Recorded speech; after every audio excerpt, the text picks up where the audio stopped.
తెలంగాణలో మున్సిపల్ ఎన్నికలు ముగిశాయి. రాష్ట్రంలోని 116 మున్సిపాలిటీలు, 7 కార్పొరేషన్లలో చెదురుముదురు ఘటనలు మినహా పోలింగ్ ప్రశాంతంగానే జరిగింది. అన్ని రాజకీయ పార్టీలు లెక్కలేసుకునే పనిలో పడ్డాయి.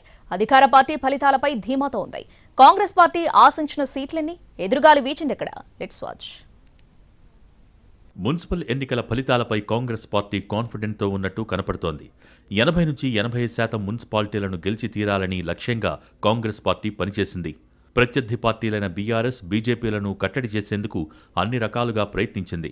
మొదట్నుంచి ఇన్ఛార్జి మంత్రులతో ఎన్నికల్ని గెలవాలని చూస్తున్న Congress minute to minute polling పర్సంటేజ్తో పాటు స్థానిక పరిస్థితులపై అంచనాలు వేసింది. క్షేత్రస్థాయిలో ఉన్న నాయకులను అలర్ట్ చేసింది ప్రభుత్వం. ఉమ్మడి ఖమ్మం, నల్గొండ జిల్లాల్లో ఫలితాలు ఏకపక్షంగా ఉంటాయనే ధీమాతో కాంగ్రెస్ పార్టీ ఉంది. ఆ జిల్లాల్లో కాంగ్రెస్, బీఆర్ఎస్ల మధ్య ప్రధాన పోటీ నెలకొంది. మహబూబ్ నగర్, వరంగల్ జిల్లాల్లో మెజారిటీ స్థానాలు గెలుస్తామని కాంగ్రెస్ పార్టీ వర్గాలు చెబుతున్నాయి. కరీంనగర్లో కాంగ్రెస్, బీజేపీ మధ్య తీవ్ర పోటీ నెలకొని ఉందని అంచనా.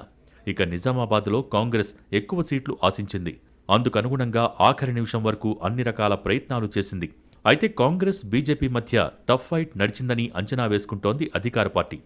రంగారెడ్డి జిల్లాతో పాటు గ్రేటర్ పరిసర ప్రాంతాల్లో అనుకూలమైన తీర్పు వస్తుందని ధీమాతో ఉంది నాయకత్వం. వరంగల్, కరీంనగర్ జిల్లాల్లో బీఆర్ఎస్ను బలంగానే ఎదుర్కొంది.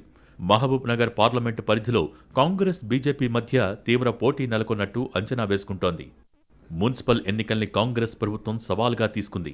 జిల్లాల ఇన్ఛార్జి మంత్రులకు బాధ్యతలు అప్పగించింది కాంగ్రెస్ పార్టీ. పనైతే చేశారు కానీ ఫలితాలు ఎలా వస్తాయనేది చూడాలి.